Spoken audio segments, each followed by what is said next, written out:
Hola, bienvenidos. Hoy vamos a ver un tema muy importante, que es la comunicación que tiene que haber entre radiólogo y neumonólogo a la hora de un comité multidisciplinario y hacer un diagnóstico preciso de enfermedades pulmonares intersticiales difusas. Esta conferencia la hemos titulado ¿Qué es lo que el radiólogo espera del neumonólogo en enfermedades pulmonares intersticiales difusas? No te lo pierdas. Lo que vamos a repasar es que es clave evaluar el tipo de enfermedad intersticial por la tomografía computada. Esto es lo que hacemos nosotros, los neumonólogos, con ayuda de ustedes, los radiólogos. Nosotros también lo que tenemos que hacer como neumonólogos es evaluar el funcionamiento pulmonar, intentar de alguna forma reducir la progresión de la fibrosis pulmonar y reducir el daño por inflamación. Pero sobre todo el diálogo con el radiólogo debe ser en evaluar el tipo de enfermedad intersticial, y ahora vamos a ver algunos detalles más sobre esto del rol que tiene el radiólogo en todo este tratamiento de las enfermedades pulmonares intersticiales difusas. Les hago un pequeño resumen de la breve historia, digamos, de lo que son las enfermedades intersticiales. Ustedes recuerdan que entre el 2001 y hasta el 2011 aproximadamente, los estudios de fibrosis pulmonar idiopática eran retrospectivos. Se hablaba mucho de que la inflamación llevaba a la fibrosis, pero hubo un cambio de paradigma y se reconoció que hay una fibrosis primaria en fibrosis pulmonar idiopática.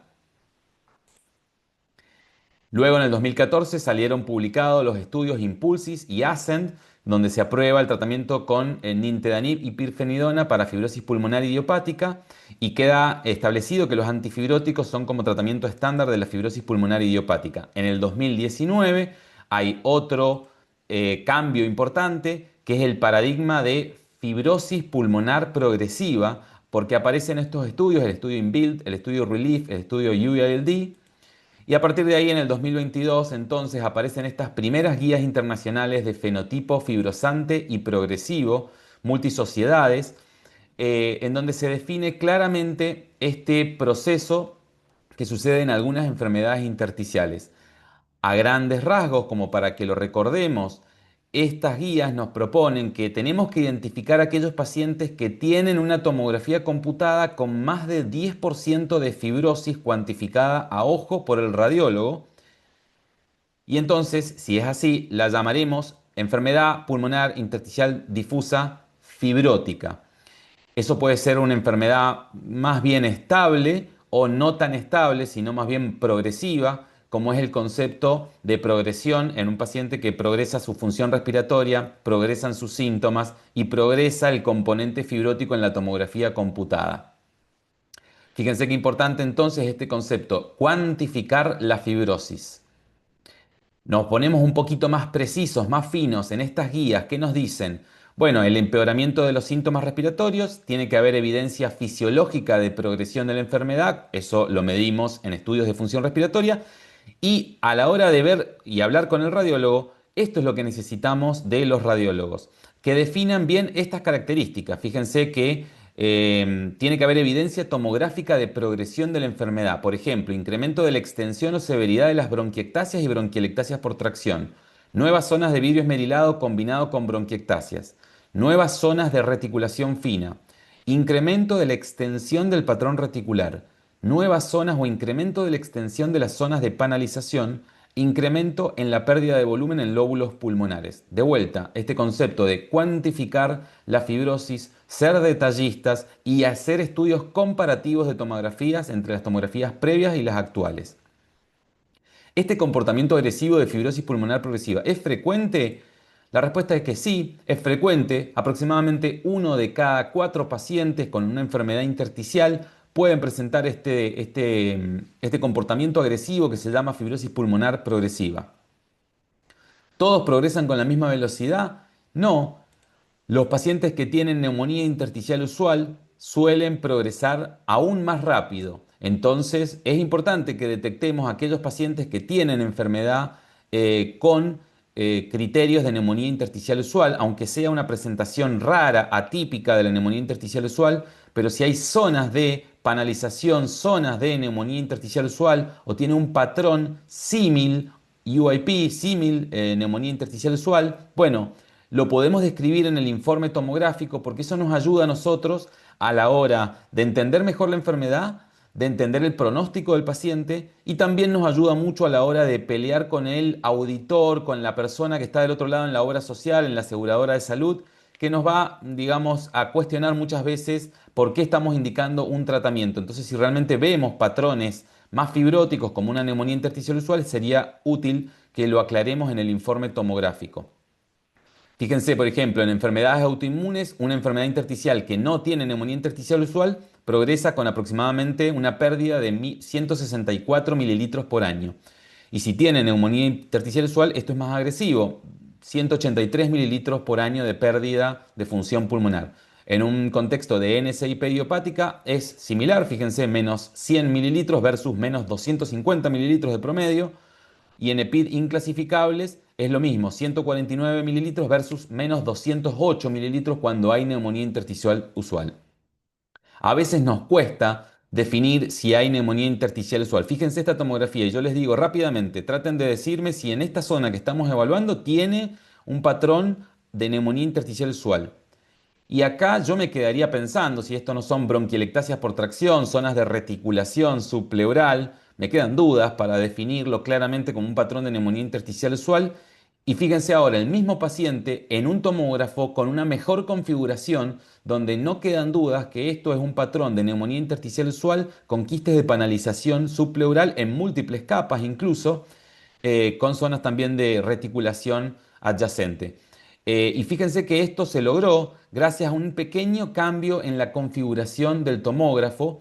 Y hay acá otra de las claves que yo quiero remarcar, es que ustedes como radiólogos tienen una misión que es hablar con los técnicos de radiología, ver bien el detalle de configuración de los tomógrafos, hablar con gente que tenga una mejor configuración, que tenga mejor calidad de imagen y tratar de buscar la mejor configuración. Esta mejor configuración se logra para cada marca de tomógrafo, es diferente, pero se puede lograr, hay que intentar mejorarla y creo que no es un tema de tecnología, es un tema de configuración. Hoy en día en Latinoamérica tenemos un gran problema en la configuración de los tomógrafos. Podemos sacar muchísima mejor información si logramos tomografías de 1 milímetro bien configuradas y bien informadas por los colegas de radiología de Latinoamérica. Excelente. Otro concepto que quiero que recuerden es el tema de la panalización. Buscar la panalización, a ver si está presente o no está presente. Muchas veces ustedes tienen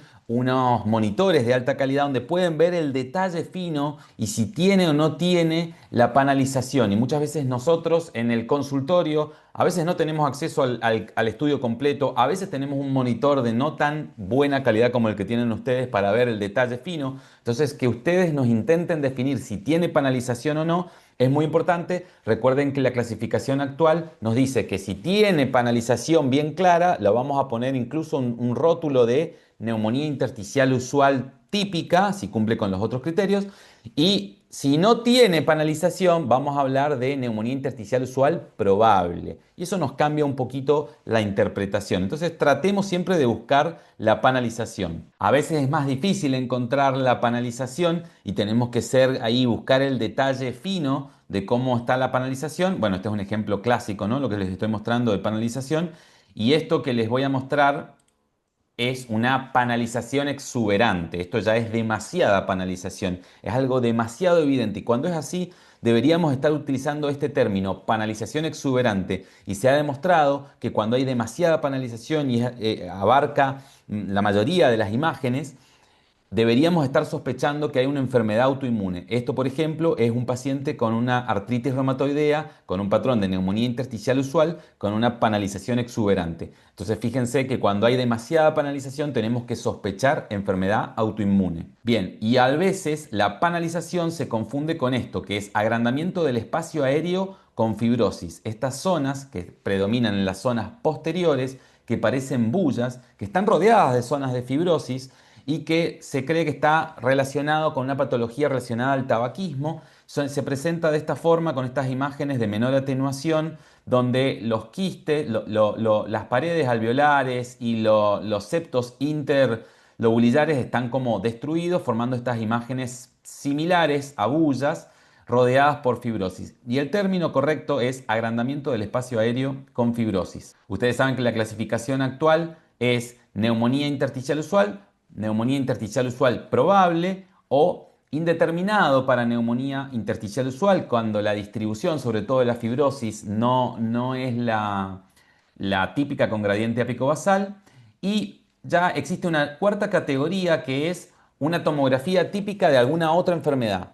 O sea, una tomografía que ya me define quizá una neumonitis por hipersensibilidad fibrótica, por ejemplo, o que me define otro patrón. Bueno, esa es otra categoría aparte, pero cuando hablamos de neumonía intersticial usual, tenemos estas tres categorías, que sería indeterminado para UIP, probable UIP o una UIP definida. Y a partir de ahí nosotros, en conjunto con ustedes, hacemos este proceso de diagnóstico en donde analizamos la clínica del paciente, los anticuerpos, el patrón tomográfico y en base a eso podemos llegar a este diagnóstico de fibrosis pulmonar idiopática o de la enfermedad que corresponda. Existen algunos factores de riesgo que se asocian a progresión según la enfermedad de base. Y fíjense que existen algunos factores de riesgo comunes en varias EPID fibrosantes. Por ejemplo, en la esclerosis sistémica, ser varón o tener una enfermedad extensa en la tomografía computada o tener una declinación funcional en el tiempo. La artritis reumatoidea se repiten algunos de estos parámetros, como por ejemplo la enfermedad extensa en la tomografía computada y en el síndrome de Sjögren primario también. Y después existen factores de riesgo de cada enfermedad autoinmune. En la esclerosis sistémica será tener un patrón de esclerosis cutánea difusa o anticuerpos anti-esclerosetenta. En la artritis reumatoidea, aquellos pacientes que no utilizan metotrexato tienen peor pronóstico. O en el síndrome de Sjögren primario, aquellos que son ANA negativos o anti-RO negativos. Pero fíjense lo que yo les quiero remarcar una vez más es este concepto de enfermedad extensa en la tomografía computada. Eso significa que de alguna forma alguien cuantificó la fibrosis, cuantificó la extensión de la fibrosis en la tomografía computada o cuantificó la extensión de la enfermedad intersticial, no necesariamente de la fibrosis, pero sí cuantificar la extensión de la enfermedad intersticial por un lado y cuantificar la fibrosis por otro lado. Bien, y seguimos con este concepto de fibrosis pulmonar progresiva. ¿Qué pasa si no detecto a estos pacientes? Lo que pasa es que siguen evolucionando de forma muy parecida a la fibrosis pulmonar idiopática. Este es un estudio, el Impulsis, en donde se reclutaban pacientes con fibrosis pulmonar idiopática y acá estamos comparando la rama placebo, o sea, aquellos pacientes que no habían recibido nada diferente del tratamiento habitual. Y vemos que en pacientes con fibrosis pulmonar idiopática, si no los tratamos, siguen progresando. Y en pacientes con fibrosis pulmonar progresiva, lo mismo. Si no los tratamos, siguen progresando. O sea que es una enfermedad progresiva de por sí y que deberíamos tratarla precozmente. ¿El tratamiento es igual para todos? Es una pregunta que se repite, pero la verdad es que no. Deberíamos identificar cada enfermedad de forma individual, intentar hacer el mejor abordaje diagnóstico y terapéutico para esa enfermedad y luego, si corresponde, agregar un tratamiento antifibrótico. Y vamos a tratar de poner toda esta información en ejemplos prácticos, porque es mucha información que le estamos repasando de forma muy rápida y tratemos de ponerlo en la vida real a ver cómo corresponde esto. Fíjense este paciente masculino de 61 años con un diagnóstico de artritis reumatoidea que venía en remisión desde la parte articular de su enfermedad sistémica como la artritis reumatoidea, pero tenía un patrón de neumonía intersticial no específica de tipo fibrótico. Fíjense que estaba en remisión con buen score clinimétrico, pero a lo largo del tiempo este paciente, fíjense a mano izquierda cómo se ven opacidades en vidrio esmerilado, subpleurales, bilaterales, con algo de reticulación. En el 2021 esto se ve como un ligero incremento, pero no parece muy significativo con respecto al previo. Y ya en el 2022, si hacemos un análisis comparativo, ya empezamos a ver como mayor incremento de las opacidades reticulares y del vidrio esmerilado subpleural. Y acá se ve mejor en los cortes de más inferiores, cómo ha progresado entre el 2020 y el 2022, se ve una clara diferencia con mayor progresión y mayor afectación. Pero esto solo se logra, esta visualización, si nos tomamos el tiempo de hacer el análisis comparativo de 3 tomografías, viéndolas con detalle, corte por corte. Fíjense que esto lleva tiempo hacerlo.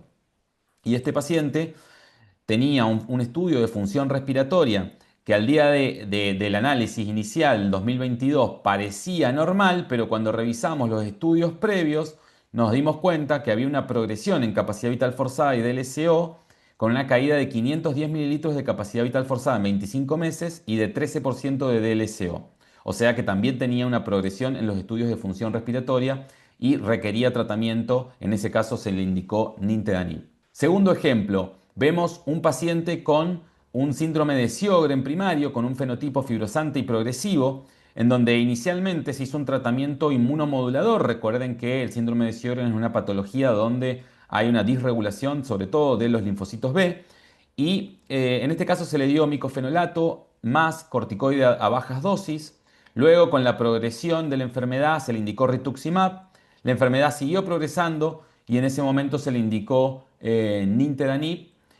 Se logró cierta estabilización y lamentablemente la paciente falleció por una exacerbación luego de un tiempo. Y les quiero recordar que hay diferentes presentaciones del síndrome de Sjögren, por ejemplo, tiene en el 60% de los casos, estos son datos de la cohorte del Hospital María Ferrer de Buenos Aires, Argentina. En el 60% de los casos los pacientes se presentan con este patrón que es de neumonía intersticial no específica, a veces es fibrótica, a veces no. En algunos casos también se presenta como patrón de neumonía intersticial usual, fíjense esta presentación de este caso. En algunos casos más raros, 4% de la población con neumonía intersticial linfoidea, con este patrón, con vidrio esmerilado y con quistes dentro de las zonas de vidrio esmerilado, típico de la neumonía intersticial linfoidea. Y en algunos casos, asociación de neumonía intersticial no específica con neumonía organizante. Vamos a ver otro ejemplo de la vida real de cómo interpretar las guías. Y un concepto que me parece importante, volvemos a esto de tener mejor calidad de imágenes. Fíjense este paciente y me preguntan qué patrón tiene. Y acá solo puedo decirles que con un corte de 5 milímetros veo algo de vidrio esmerilado, difuso, subpleural. Ahora con un corte de 3 milímetros veo un poco mejor y empiezan a aparecer zonas de bronquiectasias por tracción, aunque no me quedan muy claro. Con un corte de 2 milímetros lo veo mucho mejor y sí, sin dudarlo, el mejor corte y la mejor visualización se logra con un corte de 1 milímetro y este era un paciente que claramente tenía una neumonía intersticial no específica de tipo fibrótica asociado a su esclerosis sistémica, uno de los patrones más frecuentes en esclerosis sistémica. Por lo tanto, volvemos a esto, ¿no? De configurar bien el tomógrafo, no solo en el grosor del corte, sino en la calidad de la imagen y vamos a obtener mejores diagnósticos y vamos a tener una mejor comunicación con el neumonólogo. Solo para repasar, debemos saber que la enfermedad pulmonar intersticial en esclerosis sistémica tiene diferentes comportamientos. En algunos pacientes se mantiene estable durante los primeros años y luego progresa. En algunos pacientes progresa rápidamente ya desde el inicio de la enfermedad. Me pareció importante traerles también este estudio, que esto es un consenso Delphi de expertos, de más de 200 expertos del mundo, que se publicó recientemente en finales del 2024, diciembre del 2024, y nos dice cómo se identifica la fibrosis pulmonar progresiva. Y es como un estudio de vida real porque es un consenso Delphi donde los expertos opinan sobre diferentes aspectos de la identificación de estos pacientes. Y me pareció muy importante traerles a colación este gráfico, que lo que nos dice es, ¿qué es lo que ustedes consideran como factores de progresión de la enfermedad intersticial? Si hay la extensión de la enfermedad intersticial en la tomografía computada al inicio, o sea, nos dicen la extensión, de vuelta, cuantifiquemos cuánto es el componente de la enfermedad intersticial al inicio. Definamos si tiene un patrón de neumonía intersticial usual, porque esto la mayoría de los expertos a nivel mundial consideran que es un factor de riesgo de progresión. El patrón de fibrosis basal en la tomografía computada.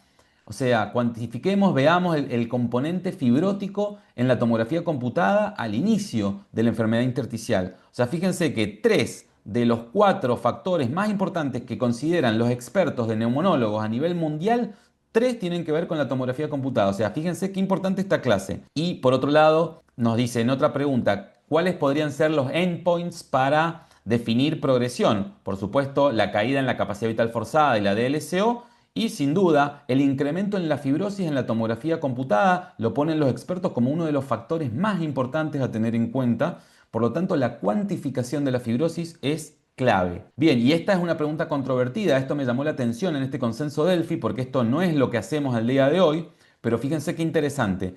En ausencia de una explicación alternativa, ¿se puede considerar la progresión tomográfica por sí sola como criterio suficiente para determinar progresión de la fibrosis pulmonar? Y la mayoría de los expertos en enfermedades intersticiales a nivel mundial respondió que sí, que solamente con cuantificar bien la fibrosis al inicio y en el seguimiento y ver un incremento de las zonas fibróticas en la tomografía computada, podríamos considerarlo como una progresión de la enfermedad y quizá eso obviamente debería desencadenar un cambio de conducta terapéutica, como por ejemplo el agregado de alguna molécula antifibrótica. Esto no es lo que dicen las guías, esto es controvertido, pero fíjense que el consenso de experto Delphi 2024, diciembre de 2024, nos dice que sí. De vuelta entonces, ustedes como radiólogos tienen un rol muy importante a la hora de la toma de decisiones terapéuticas en los pacientes. Para ir terminando, les recuerdo entonces, evaluar el tipo de PIT en la tomografía computada es algo muy importante que hacemos nosotros como neumonólogos y necesitamos de ustedes que nos aporten excelente calidad de imágenes, que nos ayuden a definir el patrón, que nos ayuden a cuantificar la fibrosis. Luego nosotros tendremos que seguir trabajando con el paciente, evaluando la función pulmonar, reduciendo la progresión de la fibrosis pulmonar y reduciendo el daño por inflamación. Bueno, excelente. Espero que te haya servido esto y si sos radiólogo, recordá esto. Mejorá la calidad tomográfica de tu tomógrafo. No es tanto la tecnología, es más en la configuración. Preguntá a alguien que tenga más experiencia, configurá mejor el tomógrafo. Número 2, intentá definir el patrón y ponelo en el informe tomográfico. Y número 3, empecemos a cuantificar la fibrosis y ponerla en el informe tomográfico. Hoy en día se hace de forma visual, de forma manual y el día de mañana se va a hacer con score, con software que nos va a ayudar a cuantificar de forma cuantitativa, mucho más precisa, el score de fibrosis cuantitativo en la tomografía computada. Es el presente, es el futuro de las enfermedades intersticiales. Intentemos hacerlo. Espero que les haya servido. Si quieren pueden seguirnos en las redes sociales y nos vemos en las próximas conferencias.